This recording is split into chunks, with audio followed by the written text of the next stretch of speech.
હેલું નથી આવડતું. લાવ આયા. Oh no. જો 1 કિલોના 55 તો 78 કિલોના रुको जरा सबर करो રૂપિયા તો બહુ મોંઘા પડે આપને. બટેકાનો ભાવ 10 રૂપિયા જ છે કિલો. 10 રૂપિયા 1 કિલોના તો 78 કિલોના 78 કિલો બટેકા શું કરવા તારે? આખું ગામ જમવાનું છે. Oh no. તો આપણે લેવાના 2 કિલો.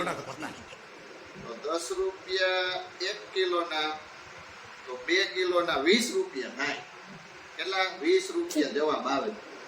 પેપરમાં શું મારે 20 રૂપિયા જ લખવાના? હા, તારે છે ને 20 રૂપિયા લખીને આવતો ને લખવાનું પેપરમાં બટેકા બહુ મોંઘા છે. हे प्रभु हे हरि नाम कृष्ण जगन्नाथ प्रेमानंद